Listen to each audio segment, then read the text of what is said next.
자, 12월 12일이고요. 어제 우리가 리액트로 AJAX 처리하는 과정, 일단은 목록 가져오는 것만 먼저 봤었어요. 그리고 CRUD 개념에 대해서 이야기를 했었고요.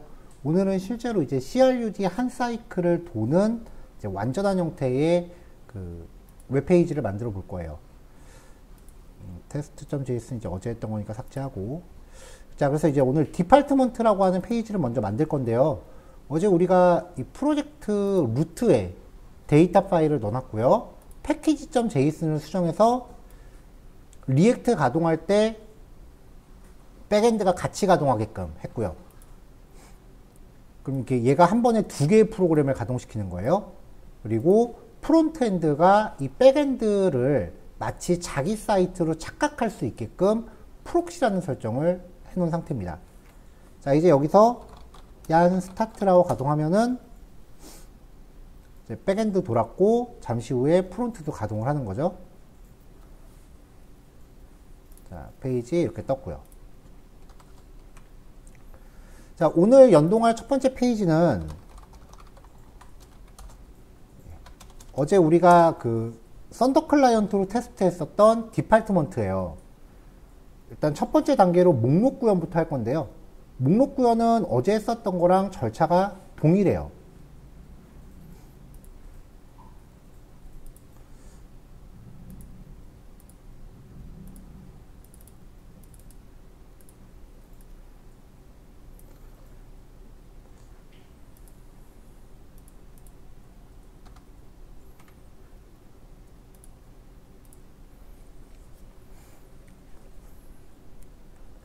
자, 배포해드린 파일에서는 이제 디파트먼트 페이지 하나가 코드량이 되게 많거든요. 그래서 단계를 1단계부터 6단계까지 나눠서 드렸어요. 자, 일단 첫 번째 단계로 목록을 작업할 겁니다. 어제 했었던 요 구현 과정을 거의 비슷하게 따라가시면 돼요. 일단은 그 AJAX로 받아온 데이터를 저장하기 위해서 상태값이 하나 필요하죠. 유지 스테이트 가져와야 되고, 페이지가 나타날 때 기본적으로 목록 데이터 가져와야 되니까 유즈 이펙트 필요하죠. 자, 그 다음에 이제 AJAX 처리해야 되니까 import axios AJAX 라이브러리 가져오고요. 그리고 여기서도 스타일드 컴포넌트는 안 쓸 겁니다. CSS까지 들어가면 예제가 너무 길어지니까요. 그래서 스타일드 컴포넌트 지우고 여기는 그냥 일반 div로 고칠게요. 로딩 표시는 할 거예요. import 어제 만들었었던 스피너 컴포넌트 가져올게요.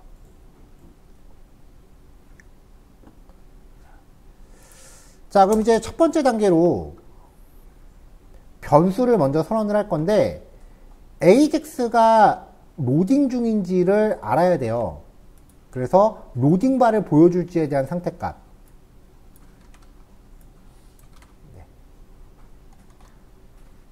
어제도 여기 로딩 관련된 상태가 있었죠. 그리고 목록 데이터를 저장할 상태값이 또 필요하죠. 어제는 뉴스 리스트라고 적었는데 오늘은 학과 목록이니까 디파트먼트 리스트라고 정할게요. 옆에 있는 코드 그냥 그대로 옮겨오면서 이름만 살짝 바꾼 거예요.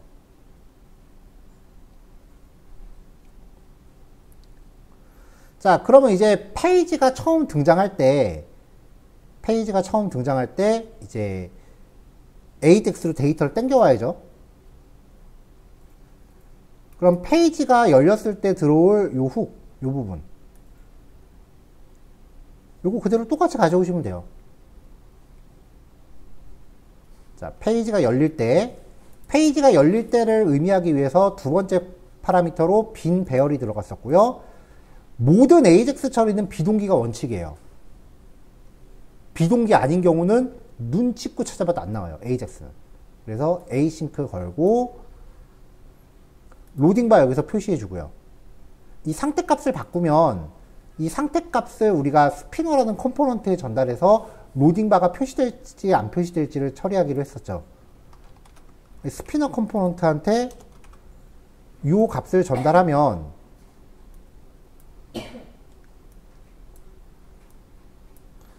기본적으로 상태값이 fails니까 현재 상태로서는 로딩바가 안 나올 거예요. 근데 AJAX를 처리하려고 use 이펙트를 걸면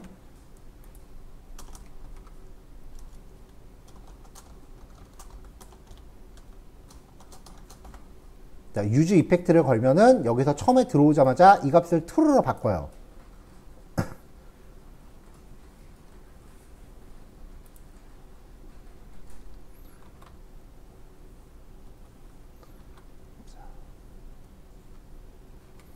자, 그럼 이제 상태값이 true로 바뀌면 잠시만요. 펜을 좀 가동할게요.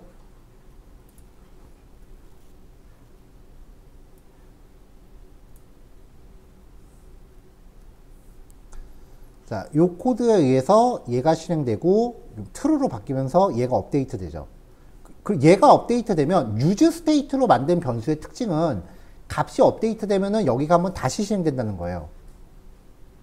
근데 지금 요 값을 쓰고 있는 게 여기잖아요.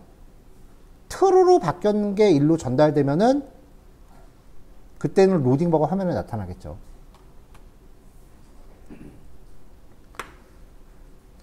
자, 그러고 나서 이제 AJAX 처리를 가져옵니다.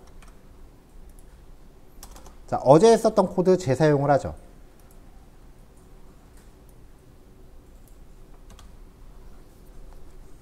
AJAX를 처리할 변수를 준비하고 axios.get에서 디팔트먼트 데이터를 가져오면 돼요. 프록시를 설정했기 때문에 AJAX 가져올 때 이렇게만 세팅하면은 실제로 리액트는 프록시에 설정한 주소랑 결합을 해서 여기로부터 데이터를 가져오는 거예요. 자, 그럼 이제 백엔드한테 받아온 데이터를 JSON이란 변수에 담아주고 이 변수 값을 상태값한테 다시 업데이트를 합니다. 상태값 바꾸실 때 그냥 요 함수에다가 내가 주고 싶은 값 이렇게 주셔도 돼요. 이렇게 주는 거랑 콜백 함수 스타일로 주는 거랑 차이인데요.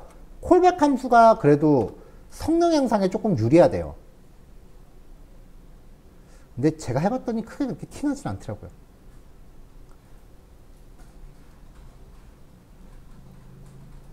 자, 이렇게 처리하면은 얘가 AJAX로 데이터를 받아올 거고요.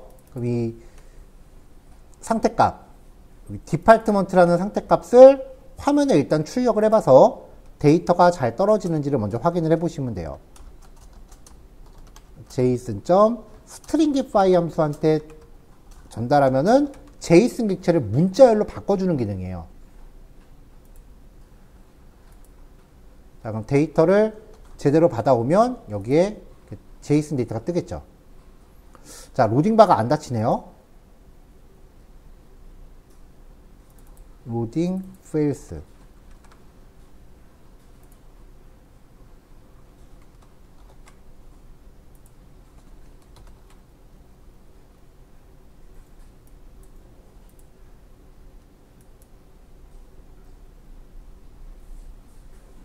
화면에 계속 다시 그리는 거. 그러네.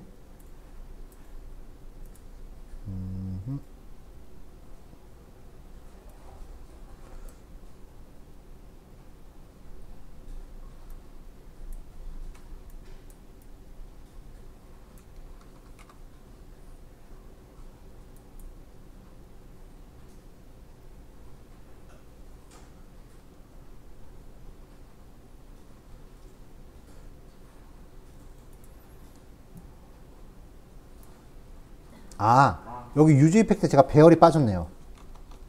그러니까 얘가 지금 쉴 데도 없이 여기 재실행하고 있어서 그래요.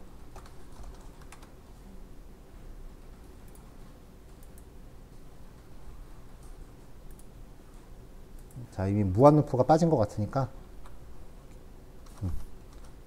다시 가동하죠.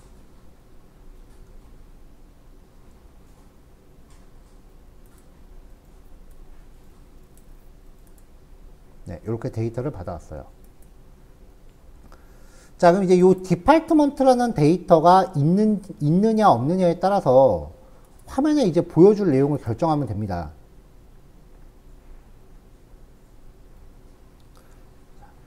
자, 여기서는 그냥 간단하게 표 형태로 보여줄 거예요. 테이블 border 1 thed tr th 학과 번호 th 학과명 th 학과 위치 이렇게 일단 3개만 뿌려주고요. 그 다음에 tbody 여기에서 이제 tr 돌면서 이 tr이라는 거는 가져온 데이터를 한 단위로 보여줄 거니까 요 단위로 반복 처리하면 되거든요. 자, 근데 그 전에 만약에 AJAX가 안 돌았다면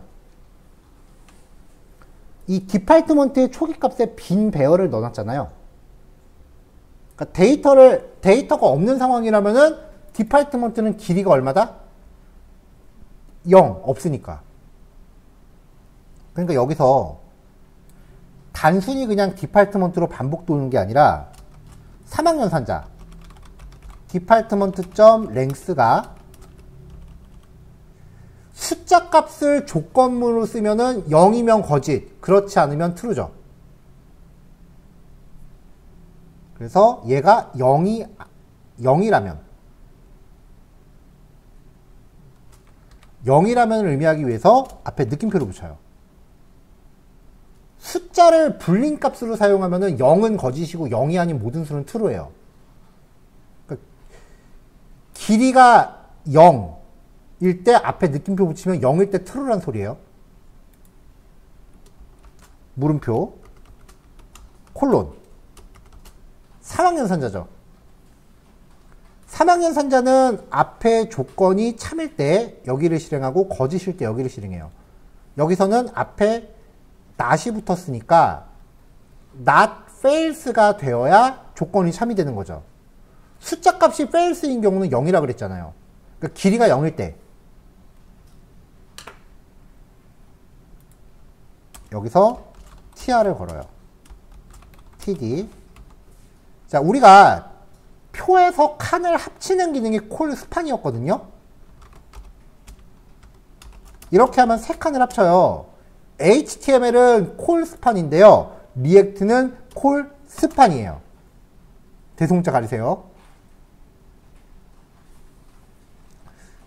근데 저도 HTML 속성에 대해서 이렇게 대소문자 가리는 거는 별로 그렇게 신경을 잘 안 써요.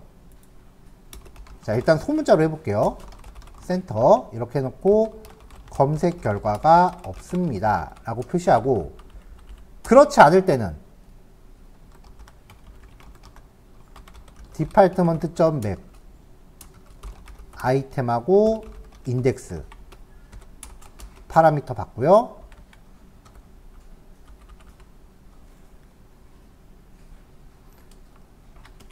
자, 이 콜백 함수 안에서 return tr 단위로요. 반복문 안에 들어가는 애들은 키 속성을 반드시 줘야 되죠. 고유한 값을 걸어야 되고요. 그리고 이제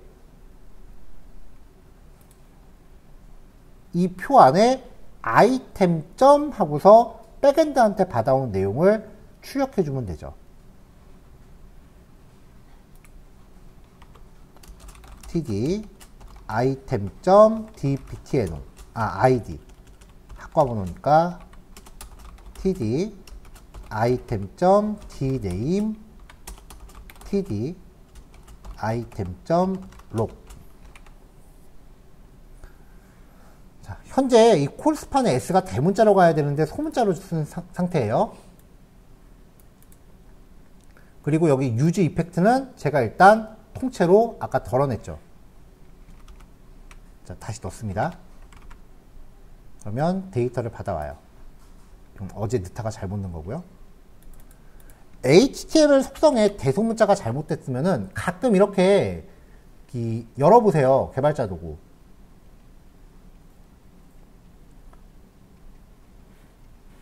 자, 그럼 일단 여기 콜 스판이라고 들어갔대요. 근데 혹시 이 콜 스판을 뜻한 거냐고 물어봐요. 대소문자 잘못 쓴 거는 HTML 속성에서 대소문자 잘못 쓴 거는 개발자 도구 따라서 짚어줘요.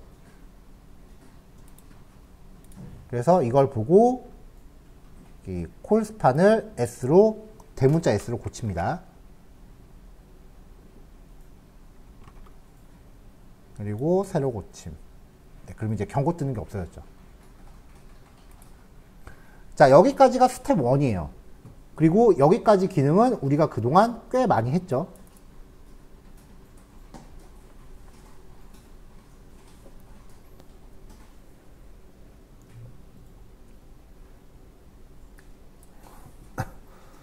자, 여기에 플러스 알파를 넣어보죠.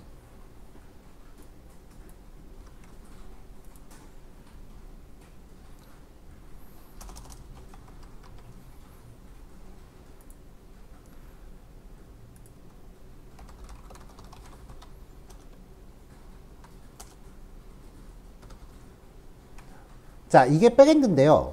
이 백엔드 주소에다가 제이슨 서버의 고유 기능이에요. 백엔드 주소에다가 물음표 찍고 키 이름 이퀄 값 이런 식으로 변수를 전달하면 요 키 이름은 요거 세 개 중에 하나고요. 값은 당연히 여기 있는 값이죠. 이게 일치하는 데이터는 걔만 검색을 해요. 그래서 예를 들어서 물음표 록은 2호관이라고 입력하면 2호관에 맞는 데이터만 가져오고 dname은 멀티미디어 학과라고 하면은 dname이 멀티미디어 학과인 것만 가져와요. 아쉬운 점은 여기에 그냥 멀티라고만 입력했을 때 멀티란 단어가 들어가는 것도 가져오면 금상첨화일 텐데 그 정도까지 가려면 그건 진짜 백엔드를 써야 되고요. 얘는 그냥 일치하는 내용만 가져와요.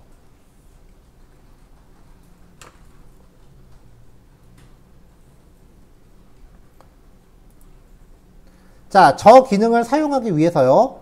검색 폼을 하나 놓겠습니다.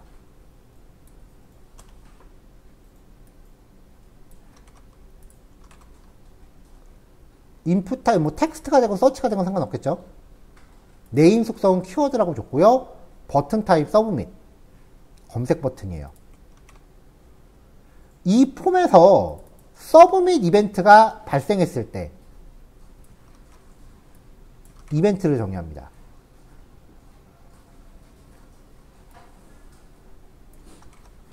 이벤트를 정의하려면은 훅 쪽에서 유즈 콜백도 가져와야 되죠.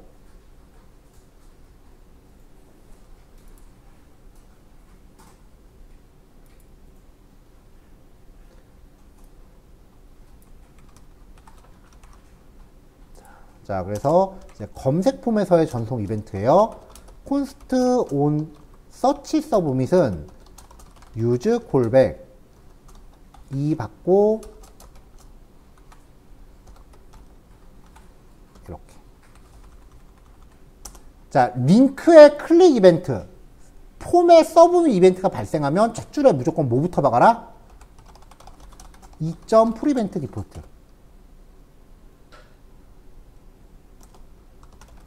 console.log라고 해서 서브밋이 발생했는지 체킹해 볼게요.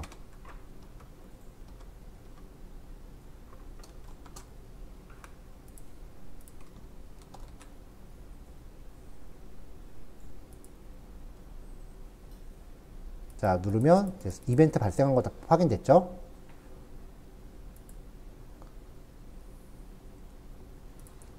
자, 그럼 이제 여기서 입력값을 받아야 돼요.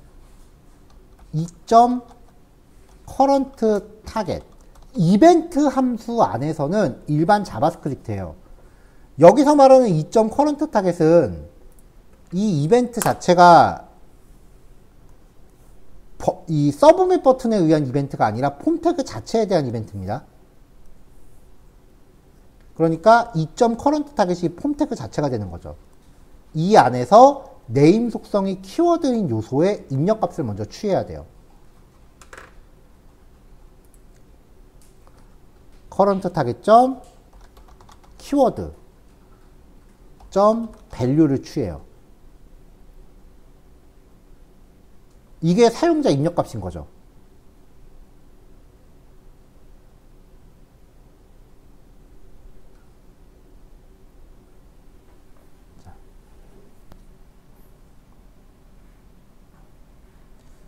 대체로 검색 기능은요, 실제로 서브밋을 안 시켜요. 입력값을 URL에 붙여서 페이지를 이동시켜요. 네이버 같은 데만 봐도 이걸 누르면 서브밋 이벤트가 발생하는 게 아니고요, 이 검색어를 취득해서 URL을 이동시켜요.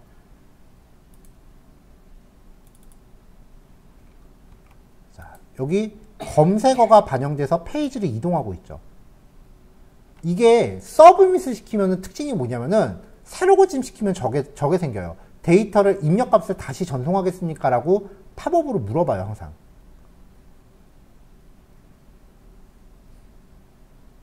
그래서 그런 팝업 메시지가 뜨는 거를 방지하기 위해서 검색창은 URL 리다이렉트를 시킵니다.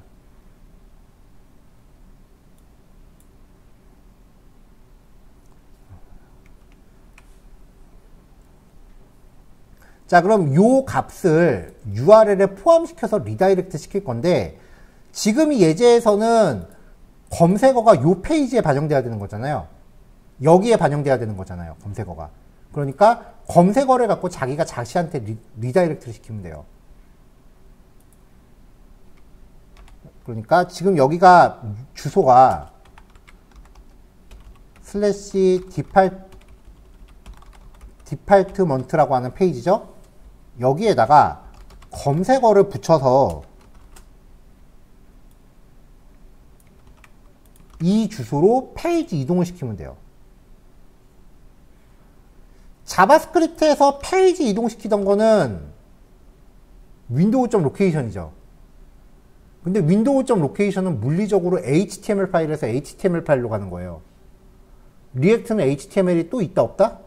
없다. 그러니까 윈도우.로케이션은 리액트에서만큼은 못 써요. 그래서 페이지 이동 함수를 따로 제공을 합니다.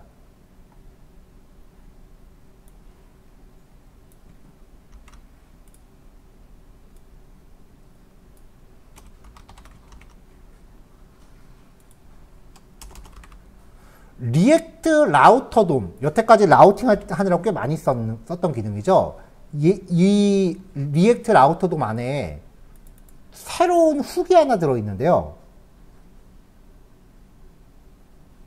이 훅이 페이지 강제 이동을 위한 객체를 만들어줘요. use navigate라고 호출하면은 리턴되는 얘가 페이지 강제 이동을 수행하는 기능을 갖고 있어요. 얘를 사용해서 이동할 주소를 명시하셔야 돼요.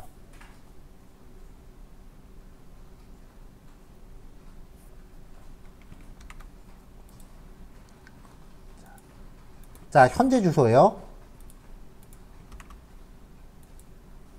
그 다음에 검색어. 이렇게 해서 입력을 누르면은 내비게이트 되죠? 그럼 주소가 이제 바뀌는 거죠.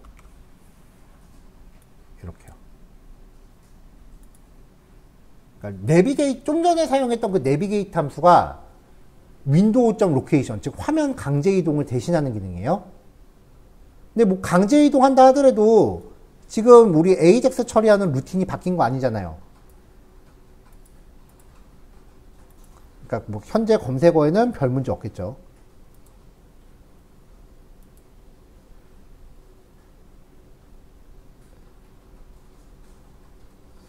자, 그러면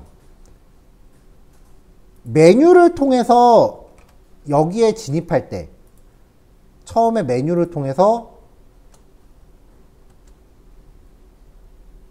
이런 주소로 이 페이지에 진입할 때는 그냥 처음부터 쭉 실행을 합니다. 그쵸? 근데 검색어를 입력하고 검색 버튼 눌러서 내비게이트가 실행되면 물음표하고 키워드는 한 다음에 땡땡땡땡에서 화면을 이동을 한 거예요. 자, 그럼 주소가 바뀌면 여긴 또 어떻게 돼서 처음부터 또 다시 실행하겠죠.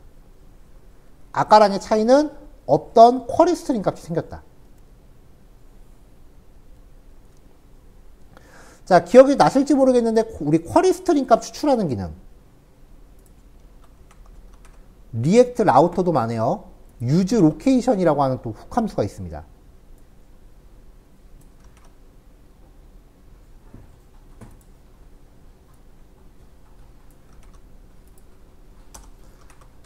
자, 얘를 통해서 const query는 use location 이라고 처리하면은 use location은 쿼리 스트링에 들어있는 내용들을 제이슨 객체로 바꿔줘요. 제이슨 객체가, 그 URL에 포함되어 있는 기능 객체들을, 정보들을 추출해줘요. console.log라고 한 다음에 쿼리를 한번 출력을 해볼게요.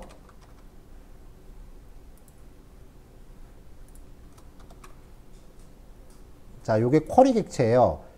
해시, 키, 패스네임, 서치. 여기에서 지금 우리한테 중요한 건 요 서치죠. 요게 유즈 로케이션의 결과예요. 패스는 경로, 서치는 쿼리 스트링 값. 지금 딴 거는 필요 없고요. 서치만 있으면 됩니다.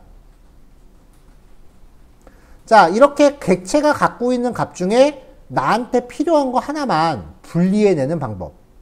구조분해였죠? 여기서 서치만 분리하겠다 라고 하면은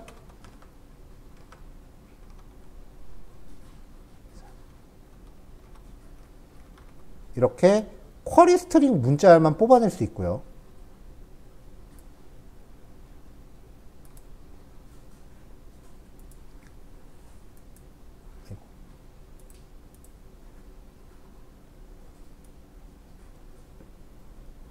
근데 이 서치의 형식이 물음표, 키워드는 뭐뭐뭐뭐 이렇게 돼서 통째로 문자열이에요. 그러니까 우리는 키워드라는 이름으로 전달되는 변수의 값을 얻고 싶은 건데. 그래서 const query는 new url search params,라고 하는 클래스한테 쿼리 스트링 문자열을 주면은 이걸 제이슨으로 그 객체로 바꾸고요. 이거를 마지막으로 object.from entries한테 이 쿼리를 주면은 제이슨 객체로 바꿔줍니다. 이거 전에 2번 정도 나왔었던 코드예요. 이렇게 하면 요 파람스가 쿼리 스트링에 있는 변수를 제이슨으로 바꾼 거거든요. 근데 지금 요 제이슨에서 검색어 말고 딴 거는 필요하지 않으니까 키워드라고 하는 검색어 변수만 뽑아냅니다.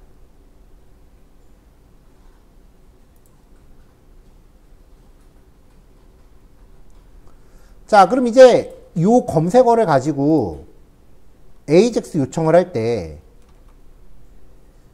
그냥 디파트먼트로만 보내는 게 아니라 만약에 이 검색어가 없으면은 그냥 디파트먼트죠. 검색어가 있다면 물음표, 그 다음에 뭐 dname은,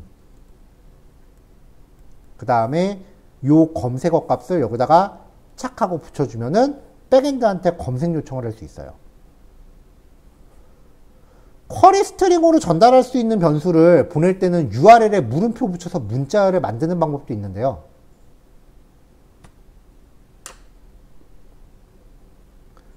get 함수 뒤에 JSON 파라미터를 열고 params 에다가 dname은 뭐 이런 식으로 세팅을 하면은 요 JSON 안에 있는 내용이 이 주소 뒤에 물음표 찍고 dname은 뭐뭐뭐뭐 이런 식으로 구성이 돼서 백엔드에 날아가요.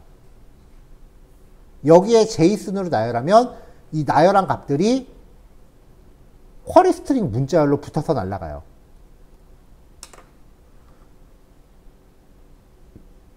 자, 그럼 파람스가 아무 때나 있어야 되는 게 아니죠. 키워드가 있다면 dname 학과 이름에다가 키워드를 붙이고요. 없다면 널 붙입니다.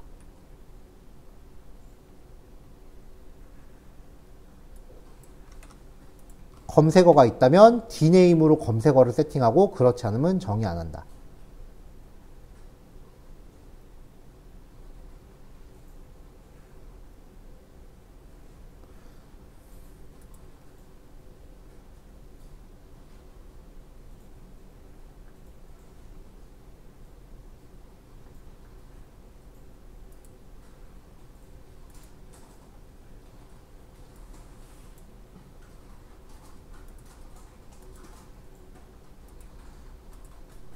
자, 그럼 처음에는 이제 실행했을 때 이렇게 전체 목록이 뜨는데 학과 이름에 대해서 입력을 싹 하면은 그거랑 일치하는 데이터만 받아오는 거죠.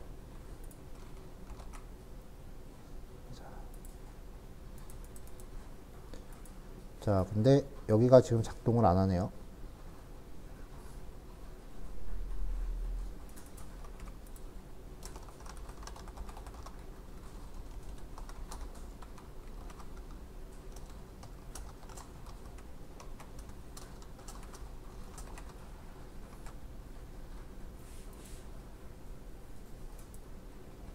아,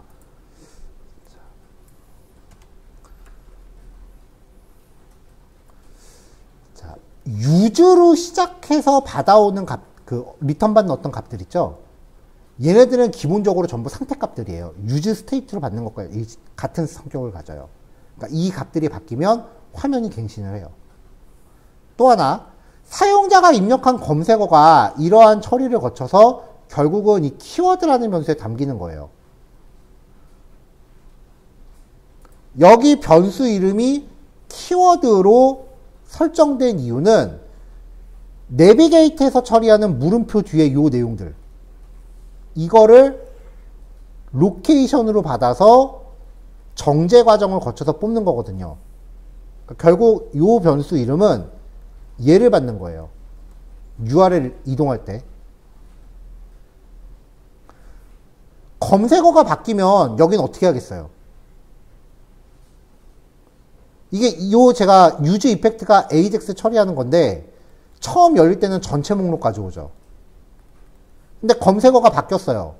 그럼 백엔드한테 이 검색어를 전달해서 이 검색어에 부합되는 결과만 또 받아와야 돼요. 즉 키워드가 바뀌면 AJAX 요청을 다시 보내야 돼요.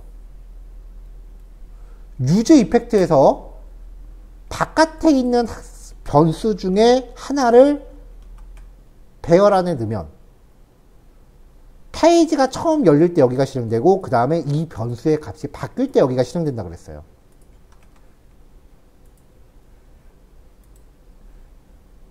자, 이렇게 해서 전체 입력, 그 다음 입력하고 검색, 멀티미디어가 나오죠.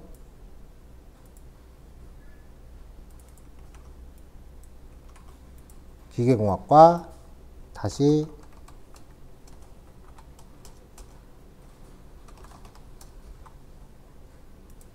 멀티미디어학과, 이렇게 이제 상황에 따라 검색까지 가능해집니다. 자, 1교시 여기까지 할게요. 배포 자료 중에 스텝 1하고 스텝 2까지입니다. 스텝 2는 보시면 제가 변경사항도 미리 다 체크를 해놨어요.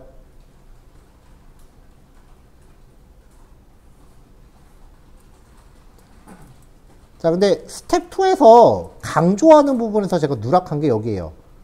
유즈 엑시오스 스텝 1 작업하신 후에 스텝 2 작업하실 때 유즈 엑시오스에서 이제 백엔드한테 파라미터 전달하기 위해 수정한 부분, 여기가 누락됐어요. 여기까지 보완하시면 됩니다.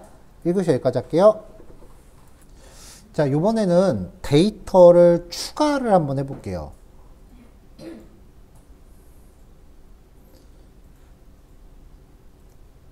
자, 검색폼 밑에는 일단 HR로 선 하나 그려줄게요.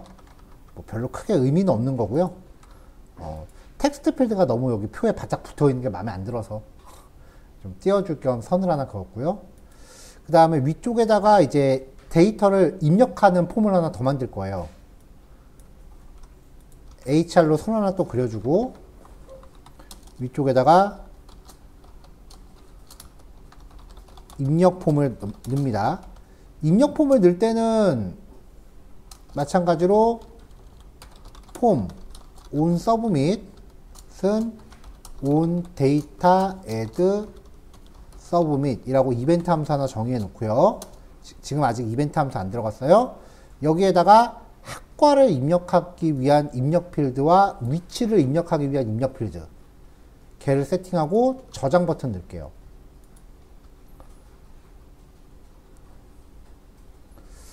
자, 그럼 이제 on data add submit이라는 이벤트 함수도 만들어줘야겠죠. 얘도. 그래서 아래쪽에서 데이터 추가 submit 이벤트를 또 걸어줄게요.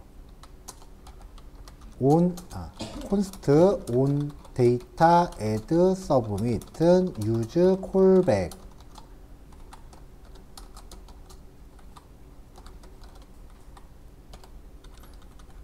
폼에서 서브밋은 무조건 첫 줄에 2.prevent default 걸어야 된다 그랬죠?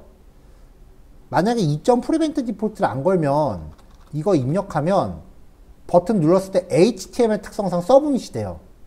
근데 폼의 액션 속성이 없으니까 그냥 지 혼자 리프레시 해버린다고요.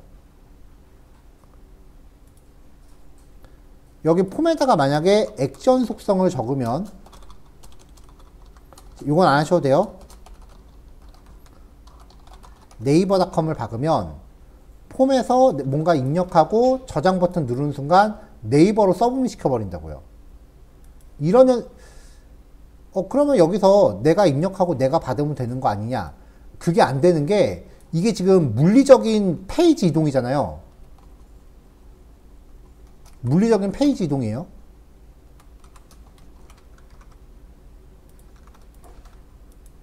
실제로 자기가 자기한테 서브밋을 해버리는 거고 완전히 웹페이지가 그냥 리프레시 돼버리는 거랑 똑같은 거거든요. 새로 고침 누르는 거랑 똑같은 거예요. 근데 이게 왜 문제가 되냐면은 지금 우리가 개발 모드이기 때문에 새로 고침이 먹는 거예요. 이걸 다 완성하고 나면은 사용자한테 배포하기 위해서 빌드라는 명령어를 쳐야 돼요. 그러면 얘가 뭘 하냐면은 우리가 그동안 작성했었던 모든 자바스크립트 소스를 파일 하나로 합치고요. 그리고 지금 ES6, ES7이 지금 기본 문법으로 되는데 걔를 ES5로 다 바꾸고요.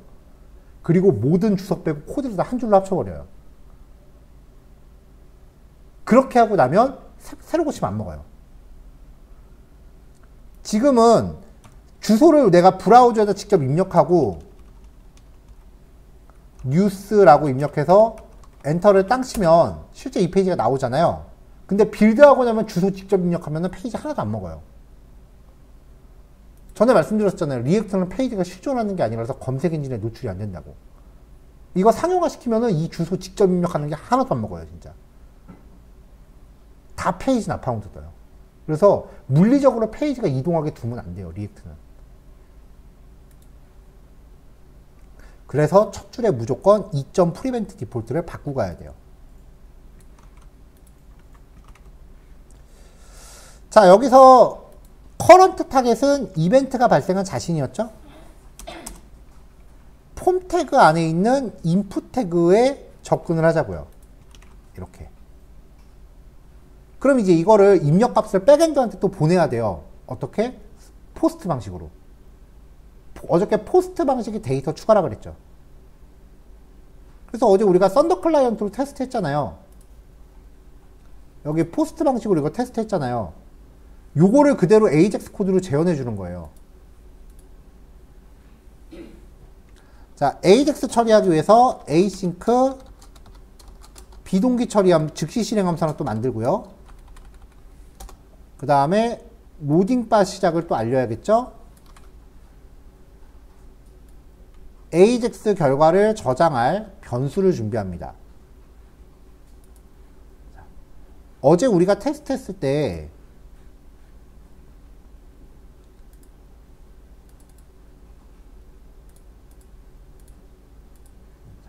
자, 데이터를 저장해 주세요 라고 보내면 백엔드가 그래 저장했어 이렇게 저장했어 라고 저장된 결과를 줬잖아요. 이거를 HTML 화면에다가 우리가 끼겨 넣어줘야 돼요.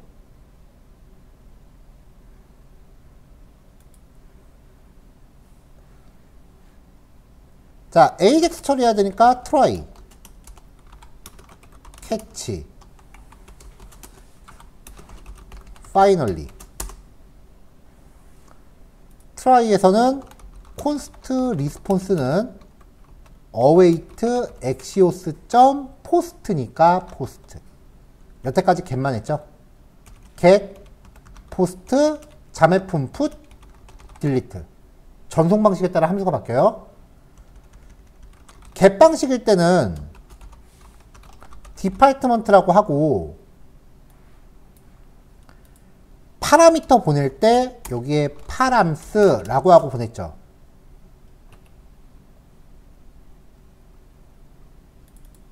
포스트 방식일 때는요, 파람스를 안 거치고 그냥 직접 명시해요. dname은 dname, log은 log. get 방식일 때는 이걸 파람스라는 걸로 한번 감쌉니다. get 방식을 제외한 나머지는 직접 지정합니다. 자, 이렇게 하면 이제 AJAX로 백엔드한테 이거 저장해 주세요라고 보내고, 그 다음에 JSON은 response.data라고 받으면 이게 아까 우리가 백엔드한테 받았던 요게 이런 게 들어오는 거죠.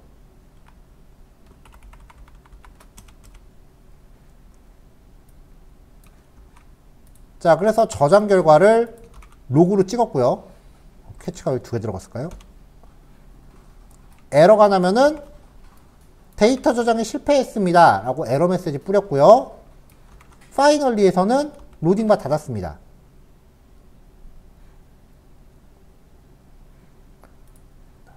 자, 그러면 여기에 뭐 이렇게 저장을 했어요. 개발자 도구 열면요, 네트워크 탭에서 누르면 백엔드 호출했어요. get 방식으로 보낸 거는 URL에 이렇게 포함이 되지만 포스트 방식으로 보낸 건 여기 페이로드라는 거 열어야 돼요. 데이터 보낸 거죠. 그리고 미리 보기 보면은 백엔드한테 저장됐어 하고 이런 결과값을 받았어요. 근데 이거는 백엔드가 나한테 준 거니까 지금 여기 들어있는 거잖아요. 그럼 우리는 이거를 화면에 넣어줘야 된다고요. 기존 자바스크립트 같은 경우는 document.create element 해서 HTML 태그 만들고 거기에 값 inner HTML로 넣어주고 어딘가에 append 시켜야 돼요. 근데 우리는 상태값이라는 게 있어요. 현재 화면상에 보여지는 상태값에는 이만큼이 나오고 있는 거죠. 그리고 새로 저장하면은 방금 전에 저장한 데이터가 아까 JSON 객찬으로 들어왔죠. 여기 보여지고 있는 건 배열이죠. JSON이 들어있는. 그래서 요 하나가 JSON이잖아요. 그러니까 백엔드한테 받아온 요 내용을 요 배열에다가 추가시켜주면 돼요. 그럼 상태값이 바뀌니까 화면은 자동 갱신되는 거예요.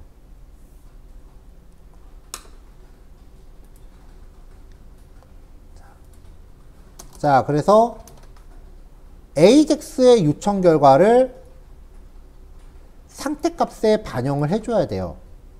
이것도 함수형 업데이트를 쓸 건데요.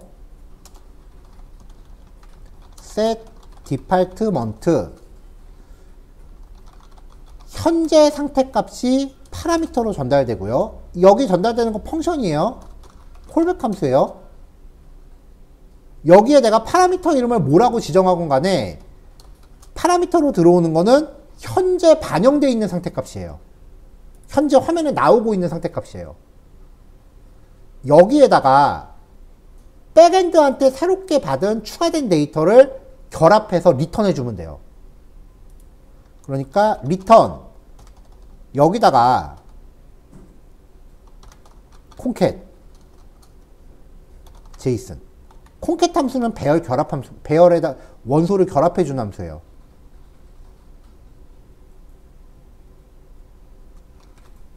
근데 진짜 KKK라고 파라미터 하기엔 좀 애매하니까 디파트먼트라고 파라미터 이름 좀 있어 보이게 했고요. 리턴을 목적으로 하는 한 줄짜리 콜백 함수니까 화살표 함수로 바꾸고 리턴 키워드 빼고 괄호 빼버리면은 이렇게 깔끔하게 한 줄로 바뀌죠. 자, 데이터 입력했는데 폼의 입력값 계속 남겨둘까요? 지워줘야죠. 폼의 입력값을 리셋합니다. 폼.리셋.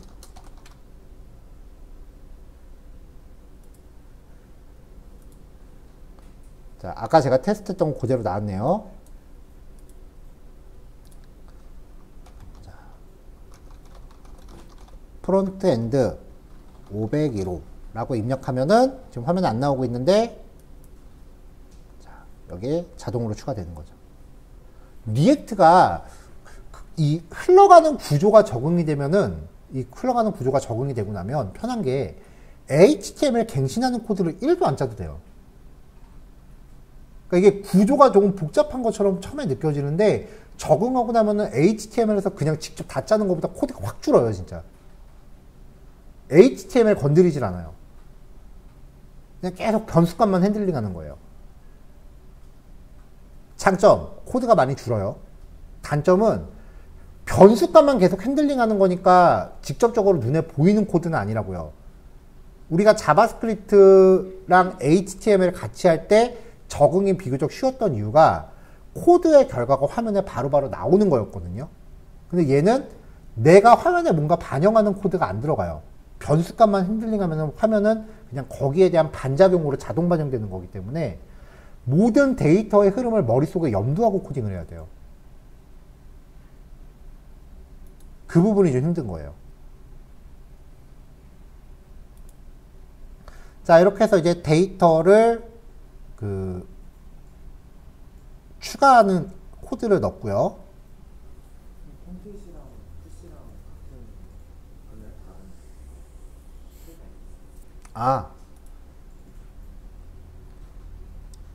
다른 예리한 좋은 질문.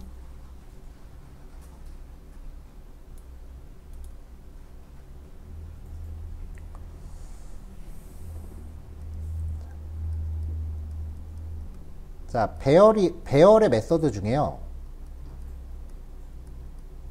콩캣이 있고요. 그 다음에 배열의 put 메서드가 있어요. 어쨌건 얘는 결합이고요. 얘는 추가예요. 결정적인 차이가 얘는 리턴이 있어요. 얘는 리턴이 없어요.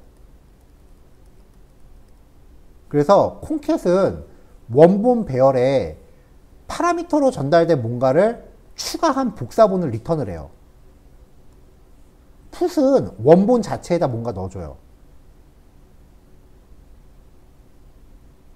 그럼 왜 콩캣을 썼느냐? 상태값을 핸들링 할 때, 이거는 제가 말씀을 드렸어야 되는데 이건 제가 말씀 못 드렸었네요. 상태값을 핸들링 할 때 원본 직접 조작은 금지예요. 원본 직접 조작은 무조건 금지예요. 상태값은. 그래서 풋을 쓰면 안 돼요.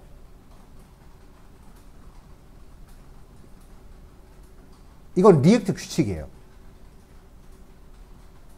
그래서 리턴이 나온 걸 쓴 거예요. 자, 근데 만약에 지금 이 코드에서 우리가 콜백 스타일로 썼잖아요. 그쵸? 이때 전달되는 이 디파트먼트는 현재 적용되어 있는 상태값에 대한 복사본이에요. 그러니까 콜백으로 받을 때는 콩캣을 쓰건 풋을 쓰건 상관이 없어요. 지금 여기서는. 근데 만약에 여기다가 우리가 상태값을 콜백으로 안 주고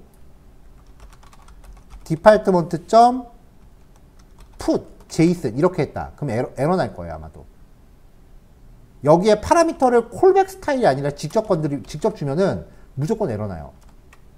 그래서 모든 상태값은 처리하기 전에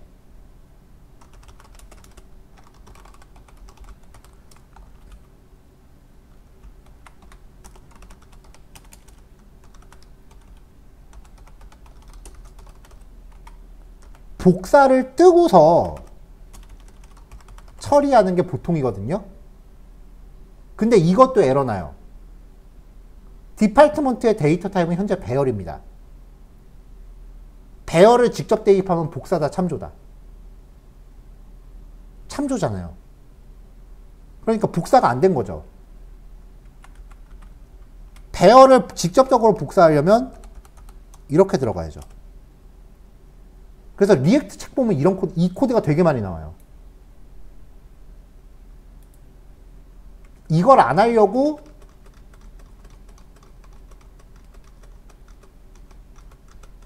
콜백 스타일을 쓴 거예요.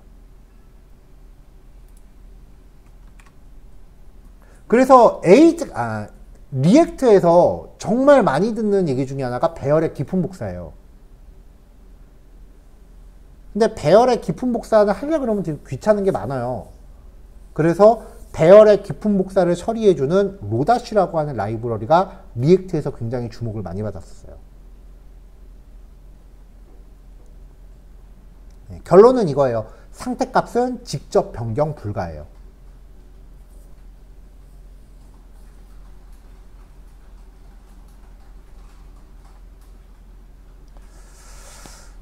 자, 이번에는 삭제 기능을 넣어볼 건데요. 여기 각각의 핵마다 삭제 버튼을 추가해 볼게요. 그래서 여기 제목에다가 삭제라고 하나 추가하고요.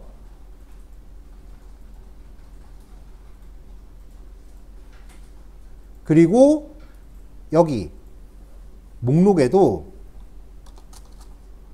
td 넣고 버튼 타입 버튼 한 다음에 삭제 버튼을 넣을게요.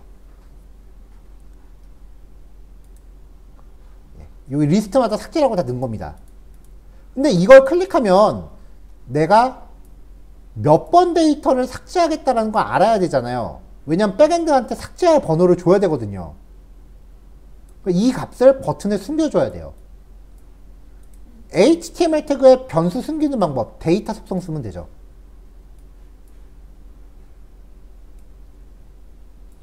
그래서 여기다가 데이터 id는 item.id라고 넣겠습니다.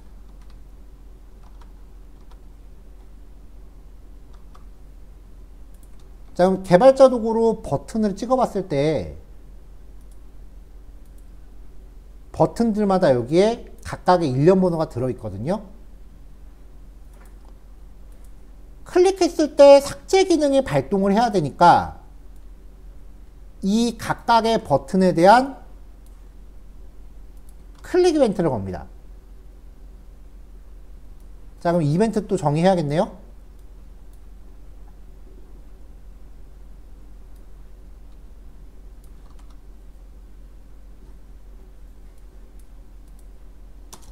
삭제 버튼에 대한 이벤트 겁니다. 화면이 가렸네요. on 데이터 딜리트 클릭. 얘는 그 현재 타입 속성이 그냥 버튼이기 때문에 사실 눌러도 아무 동작 안 해요. 그래도 2.프리벤트 디폴트는 언제 걸고 언제 안 걸지 구별하기 싫으니까 무조건 이벤트 함수 첫 줄에 무조건 넣으세요.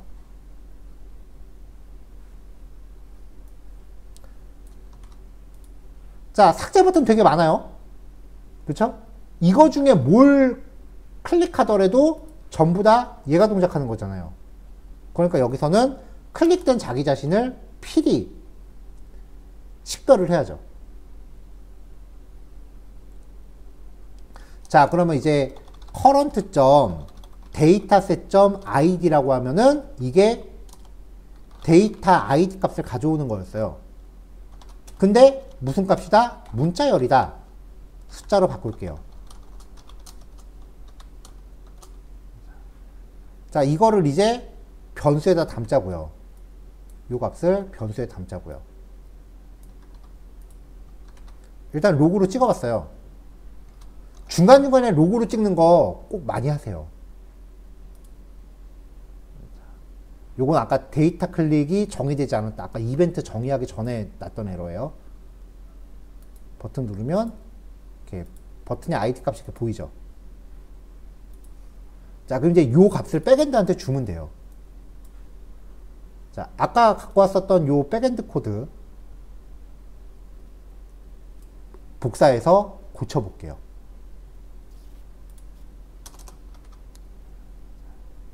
로딩바 띄웠고요. 삭제 같은 경우는 어제 우리 테스트 했을 때요. 백엔드가 삭제했을 때는 결과 안 좋습니다. 삭제가 제대로 되면은 이렇게밖에 안 줘요. 그러니까 이건 뭐 받을 게 없죠. 지웠는데 뭘 받겠어? 지웠는데 우리한테 뭘 주겠어요? 에러 안 나면 장땡인 거지.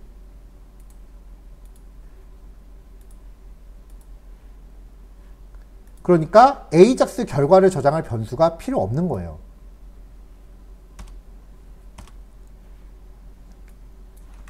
그렇죠? 삭제의 경우 AJAX의 응답 결과가 필요 없어요. 리턴 안 받아도 돼요. 삭제할 때 무슨 방식? 딜리트 방식. 그리고 몇 번 데이터를 삭제해 주세요 라고 여기에 203 이렇게 보내는 거잖아요.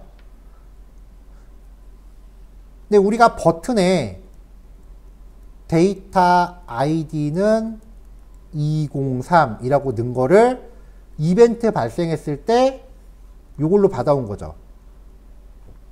이 변수를 여기다가 넣어주면은 버튼에 해당하는 항목이 삭제가 될 거예요.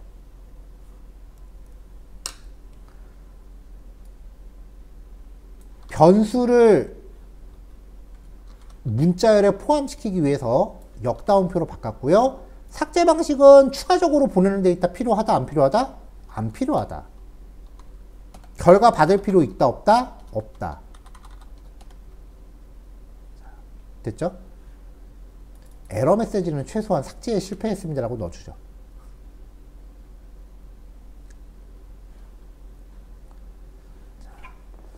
자, 그러면 삭제가 되면 백엔드가 갖고 있는 데이터 중에 삭제가 되는 거거든요. 프론트가 갖고 있는 거에서는 삭제가 안 돼요. 프론트가 갖고 있는 데이터는 백엔드 거를 하나 한 벌 복사해 온 거예요. 그러니까 백엔드한테 지워주세요라고 해서 지우면은 내가 갖고 있는 상태값에서도 똑같은 걸 찾아서 지워줘야 돼요.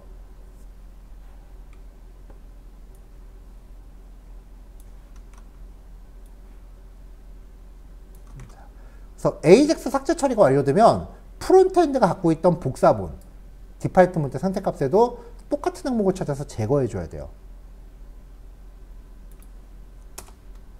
자, 그래서 set 디파트먼트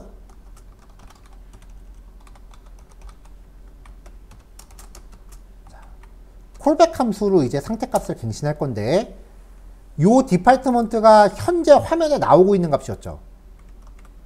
여기서 find 인덱스. find는 객체를 찾는 거고 find 인덱스는 배열의 인덱스를 찾습니다. vi. find 인덱스를 호출하면은 배열의 원소를 콜백 함수를 통해서 탐색을 해요. 그리고 여기서 리턴을 하는 true를 리턴하는 항목에 인덱스 번호를 리턴해줘요. 무슨 말이냐면 배열 탐색 함수 배열 탐색 함수가 엄청 많이 나와요. 리액트에선 const 데이터는 10, 20, 30 const k는 데이터 find부터 갈게요. find vi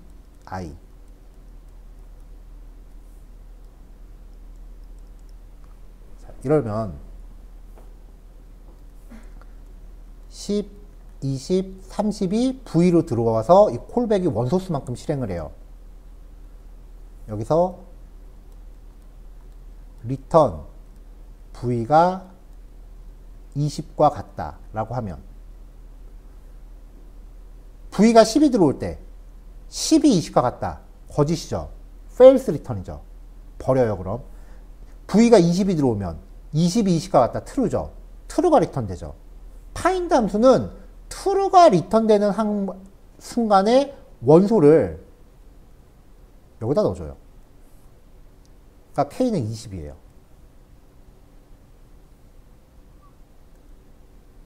find index는 true가 리턴되는 순간에 i를 여기다 넣어줘요.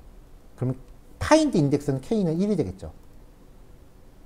true를 리턴하는 원소의 인덱스 번호를 찾는 기능이에요. 자, 그럼 여기서도 return v .id 지금 여기서는 v는 그 학과 객체니까 제이슨이니까 내가 아까 클릭했었던 요 아이디와 같은 거 하면은 이제 이게 내가 삭제해야 될 항목의 인덱스가 됩니다. 그러니까 console.log 얘는 내가 제거할 대상의 배열 인덱스예요.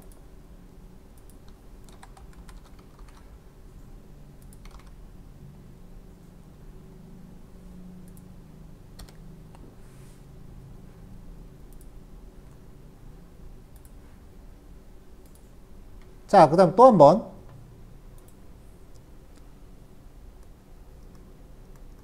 데이터 스플라이스 1, 2, 여기에다가 5, 10 이라고 주면 인덱스가 1인 위치부터 한 개, 두 개를 드러내고 그 자리에다 얘를 넣어라 입니다. 근데 만약에 얘가 없으면 그냥 인덱스가 1인 위치부터 두 개를 드러내기만 합니다. 그러니까 배열의 중간 위치를 삭제하는 기능이에요. 스플라이스가. 여기 1로 설정하면 인덱스가 1인 위치부터 하나를 드러내라가 되는 거죠.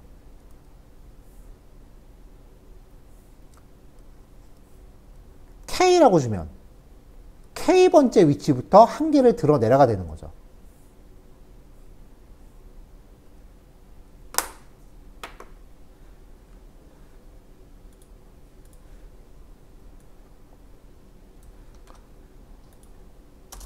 자, 그러니까 department.splice라고 한 다음에 drop id 버튼에서 뽑아온 인덱스 값과 v 값이 같은 거부터 하나를 제거하고요. 이렇게 수정된 배열을 리턴합니다.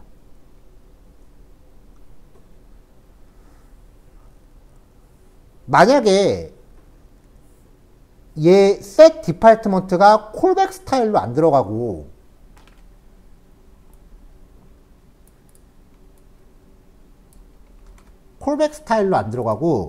여기서 그냥 이렇게 처리한 다음에 여기다가 디파트먼트를 갱신해 이러면 에러 나요. 왜냐면 이렇게 하면 이 디파트먼트는 위에 만들어 놓은 이 상태값 원본으로 인식하기 때문에 그래요. 상태값 갱신할 때 원본은 절대 건드리면 안 된다고 했었죠. 여기네요. 그래서 이렇게 상태값 업데이트 값을 단일 변수로 넣을 때는 const copy는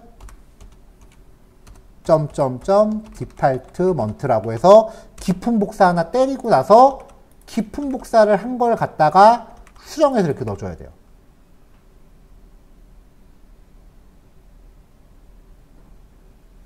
그러니까 상태값은 수정할 때 반드시 복사를 뜨고 시작해야 돼요. 근데 이렇게 콜백 스타일로 처리하면 얘가 지금 함수잖아요. 일로 전달되는 요 파라미터가 현재 상태값의 복사본이기 때문에 얘를 그냥 맘 편하게 조작하고 바로 리턴해도 된다는 거예요.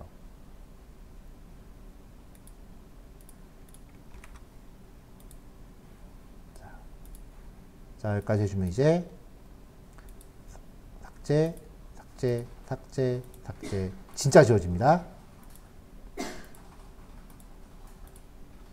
이거 다 지우면은 다 지웠죠? 그러면 우리 프로젝트 data.json 요게 보여지는 거잖아요. 진짜 여기 다 지워지고 없어요. 그러니까 다 지우셨으면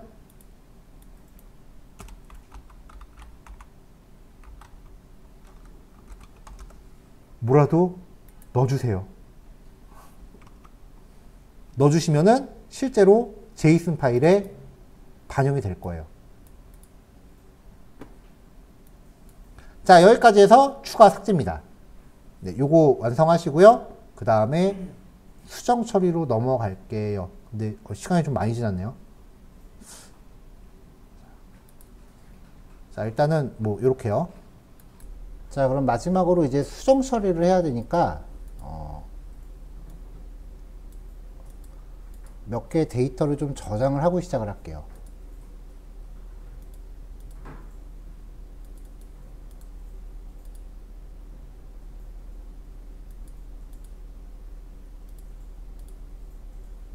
자, 5개 정도 저장을 했고요. 대부분 이런 형태의 UI일 때 수정하면은 팝업 창으로 처리하거나 아니면 다른 화면으로 넘어가거나 뭐 제각각이에요. 근데 여기서는 이제 수정 화면을 따로 만드는 게 되게 싫었어요. 그래서 좀 저만의 방법을 좀 써봤는데요. 일단은 삭제 버튼이랑 비슷하게 수정 버튼을 하나 추가해야겠죠.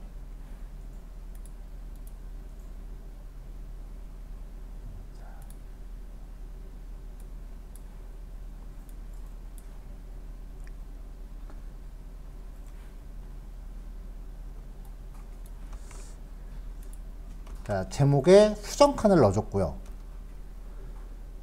뭐 앞에 넣건 뒤에 넣건 상관없습니다. 그리고 수정 버튼을 중간에 하나 넣어줬어요.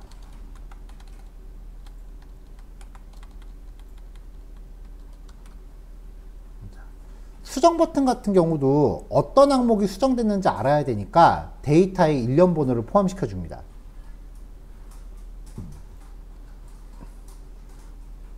그러면 이 수정 버튼에 대한 이벤트가 또 필요하겠죠. 근데 이 수정 버튼은 내가 몇 번째 항목을 수정하겠다 라고 그 지정한 상태값에 대한 갱신만 해줄 거예요. 무슨 의미냐면은 상태값을 하나 추가할게요.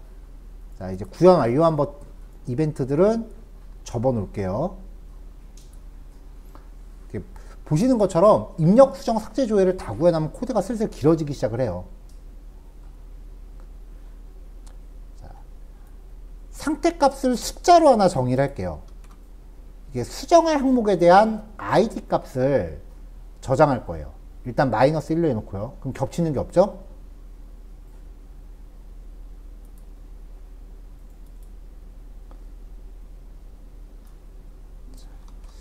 자, 시간 관계상 미리 준비한 코드 바로 붙여 넣을게요. 자, 수정 버튼이 클릭이 되면 조금 전에 준비한 상태 값에다가 그 수정할 항목의 id 값을 갱신만 해줄게요.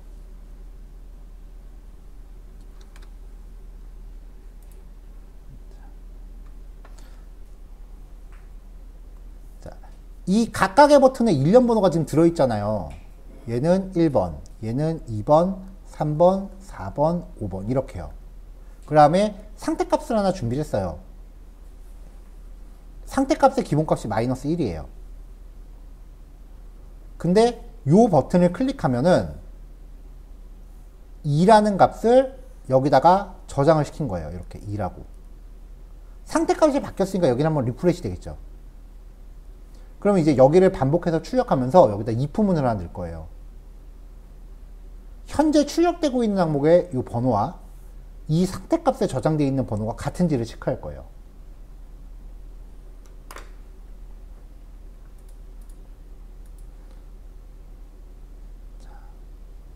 자, 그래서 여기 반복문으로 출력되고 있는 이 부분에서요, 여기를 if문으로 감쌉니다. if item.id가 아까 상태값 만든 게 업데이트 id거든요. 업데이트 아이디와 같은지를 체크해요. 아까 기본값이 마이너스 1이었죠. 그러니까 평상시에는 else일 거라고요. 여기서 아까 출력하던 부분을 그대로 넣어줘요.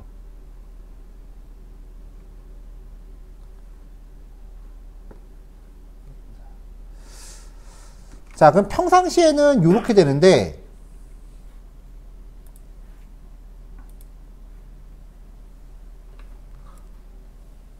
자, 다시 여기에 업데이트 아이디라고 하는 상태값을 하나 만들어 놓고 마이너스 1을 했어요. 이제 여기를 반복문으로 이제 출력하는 와중에 여기에 저장되어 있는 값과 지금 이 데이터의 일련 번호가 같은지를 if문으로 체크했어요. 그리고 지금 화면 출력은 else일 때만 출력하게 해놨어요. 마이너스 1하고 같은 게 없으니까 다 출력되는 거죠. 근데 만약에 2번 버튼을 누르면 여기에 있던 값이 여기에 갱신이 됩니다. 그러면 요 일련 번호와 업데이트 아이디가 같잖아요. 이걸 체크하는 if문에 지금 아무것도 안 들어있었죠? 그럼 얘는 이제 수정하기 누르면 안 나올 거예요. 자, 2번. 얘는 이제 수정하기 누르면 안 나올 거예요. 삭제된 게 아니라 출력하는데 if문을 넣고 if문에 아무것도 안 줬기 때문에 지금 이렇게 된 거죠. 자, 여기서 리턴. 리턴하는 거는 화면에 뭔가 출력하겠다는 거잖아요. 그러니까 수정하기 버튼을 누른 항목에 대해서는 약간 다르게 출력해 주겠다는 거예요. 어떻게 출력하느냐? 테이블에 요 각각의 td에다가 값을 넣어주는 게 아니라 인풋 태그를 채워줄 거예요. 일단 일련 번호는 인풋 타입 히든으로 박아놓고요. 그 다음에 dname에다가 현재 값 채워주고 log에다가 현재 값 채워주고 버튼은 두 칸 병합해서 서브밋 버튼.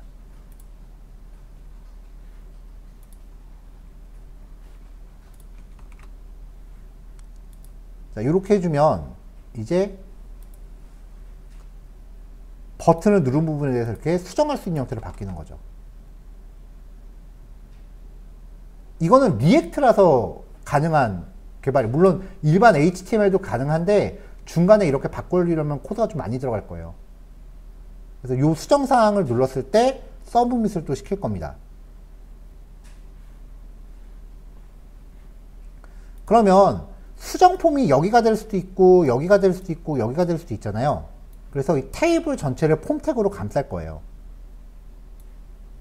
그래서 얘가 서브밋 버튼이니까 얘를 누르면 이 테이블을 감싸는 폼 태그에 대해서 서브밋을 시킬 거예요.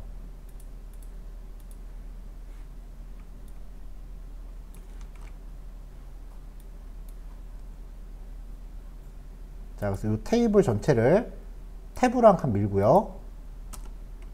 테이블을 폼 태그로 감싸 줄게요.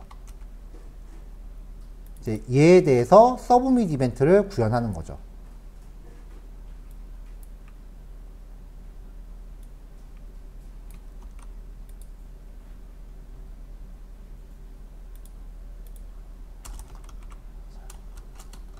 이렇게요.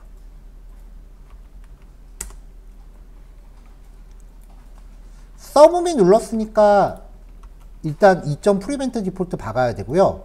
이벤트가 발생한 폼 가져와서 그 안에 있는 인풋 태그의 값들을 가져옵니다.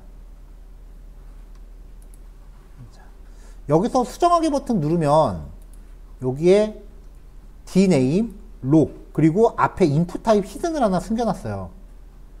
그 세 개에 있는 입력값을 가져오는 거예요. 그리고 얘를 이제 AJAX로 수정 요청을 해요.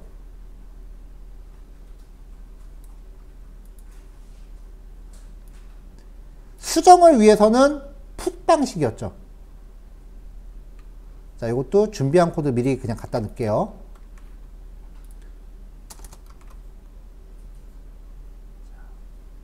자, async 함수 적용하고요.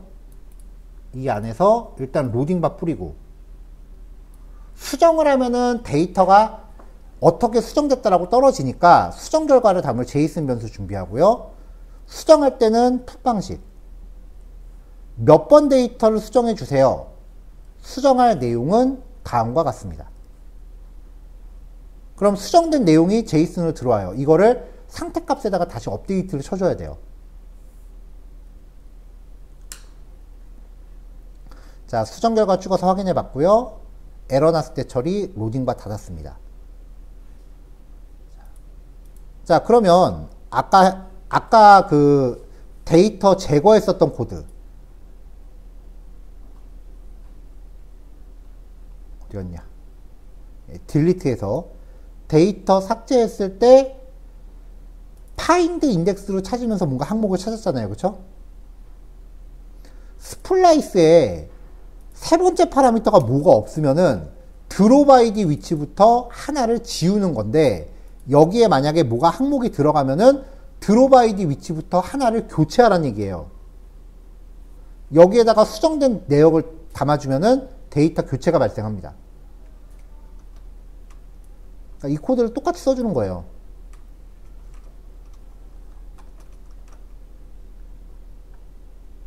자, 이 위치에서 수정 결과로 원본 배열의 원소를 교체를 해요.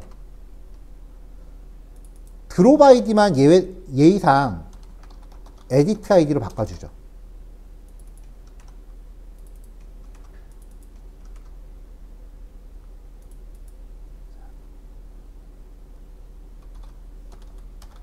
수정할 대상의 배열 인덱스, 그리고 인덱스 번호가 에디트 아이디인 위치에서 한 개의 데이터를 교체합니다. 뭐라고 교체하느냐? 이미 수정 결과 받았잖아요. 그러니까 이 에디트 위치의 데이터를 이걸로 교체해 주면 돼요. 백엔드가 수정된 결과를 줬으니까 내가 갖고 있는 거에서 똑같은 위치의 데이터면 이걸로 갈아 끼워 주면 돼요.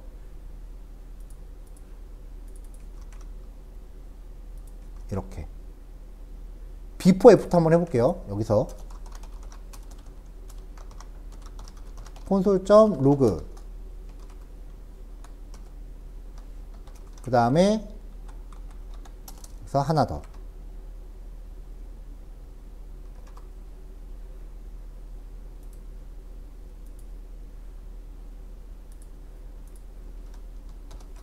자, 이제 최종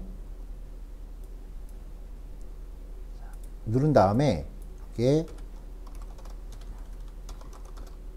프론트 엔드 5층 이렇게 해서 저장을 누르면, 자, 처음에 수정 결과 떨어졌고요. 둘 다 수정된 결과가 들어가네요.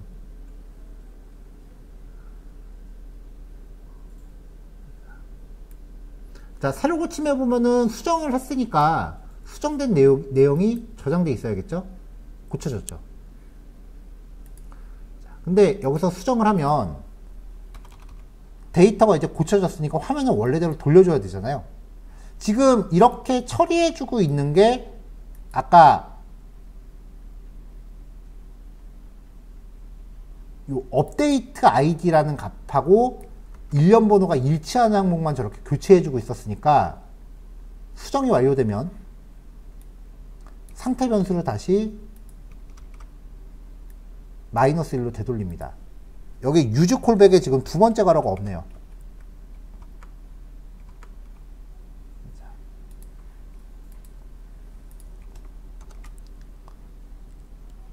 자, 그럼 수정하기 눌러서 이번에는 자, 그럼 백엔드한테서 이렇게 수정됐습니다라고 온 거예요. 그래서 이거를 0번째 항목에다 이렇게 교체를 해준 거죠.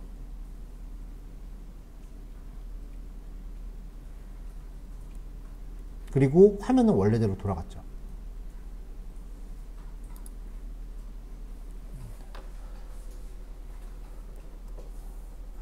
하나의 화면에서 전체를 다 구현하는 방법도 있고, 여기 목록 넣고 여기에다가 쓰기 그리고 수정하기 해서 이거 버튼 누를 때마다 각각 쓰기 페이지와 수정 페이지로 이동해서 처리하는 방법도 있어요.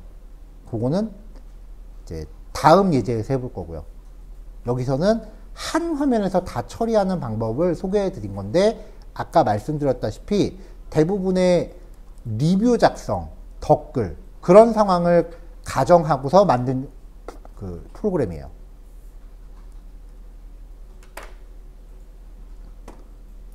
그래서 지금 여기 들어있는 것들이 입력, 수정, 삭제, 조회에 대한 가장 기본되는 코드들이기 때문에 이거를 하나의 템플릿으로 여기셔도 됩니다.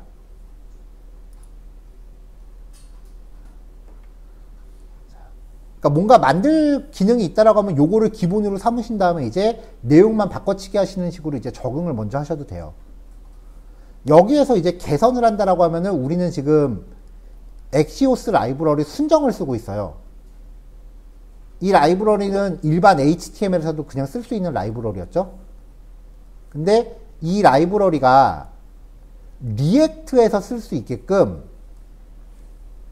훅 함수로 개선된 버전이 있어요. use axios라고. 이걸 접목하면은 이 코드가 조금 더 간결해지기도 해요. 그래서 다음 시간에 use axios 사용 방법을 살펴볼 거고요. 이걸 보고 나면 마지막에 리덕스라고 하는 끝판왕을 볼 거고요. 이렇게 앞으로 남았습니다. 근데 리덕스 같은 경우는 리액트 공부하신 많은 분들이 막판에 가서 이거 너무 어렵다 해서 여기에서 정착을 하거나, 아니면 그래 조금 있어 보이고 싶어서 여기에서 쓰거나, 여기까지만 하고 그냥 마무리 하시는 분들도 꽤 많이 계세요. 그만큼 리덕스는 좀 난이도가 넘사벽이에요. 그래도 기왕 공부 시작한 거니까 끝까지 가야죠.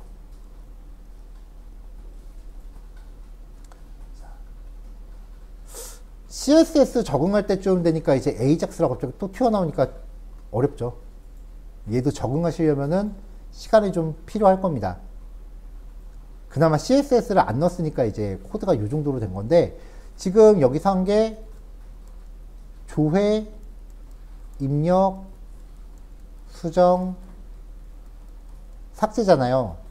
이 네 가지를 본 건데, 공부하는 우리 입장에서 이거 어려워요. 맞아요. 어려워요.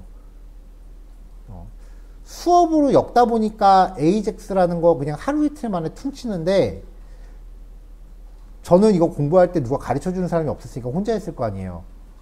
그러면 거의 요거 하나 혼자 공부하는데, AJAX라는 기술이 진짜 생전 처음 나왔을 때 되게 오래됐어요. 한 10년 훨씬 넘었으니까. 생전 처음 나왔을 때 이거 혼자 공부할 때 이거 하나당 거의 일주일씩 걸렸어요. 7일, 뭐 4일. 수정은 좀 오래 걸리더라고요. 한 5일, 삭제는 쉬우니까 하루. 거의 진짜 이렇다는 건 아니고, 저는 이거 공부할 때 되게 오래 걸렸어요, 진짜. 그래서 가끔 이쪽 부분을 이제 수업으로 엮으면서, 어떻게 보면 일단 양심에 좀 찔리는 부분이 뭐냐면은, 나는 이거 며칠 걸려서 공부했으면서 수업 들으시는 분들한테 이거 몇 시간 만에 한 번 듣고 따라오라는 게 과연 말이 되는 건가 싶거든요. 근데 수업이라는 게 이제 시간이 한정적이니까 그 부분이 어쩔 수 없어요. 그러니까 그래서 이제 녹화도 해드리는 거니까 여러 번 보시고 일단 요 기본 코드에 반복을 하세요. 새로운 기능을 탐구하시기보다는 요 페이지를 실수 없이 완벽하게 재현하는 걸 일단 2번, 3번 계속 반복을 하세요. 이게 적응이 되면은 그 다음에는 입력 항목들을 늘려보세요. 지금 여기는 쉽게 한다고 학과 이름하고 위치만 하고 있는데, 그거 말고 입력 항목을 딴 걸로 바꿔도 보시고, 입력 항목을 딴 거 여러 개로 늘려도 보시고요. 그러면 흘러가는 과정의 이해를 떠나서 일단 전체 구조가 확실히 각인은 될 거예요.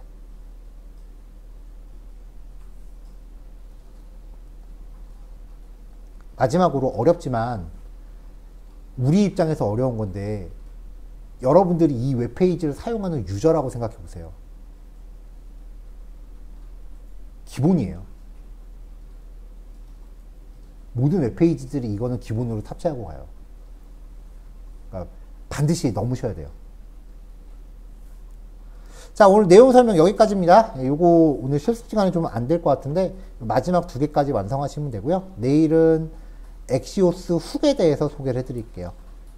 자, 여기까지 하고 마무리할게요. 수고하셨어요.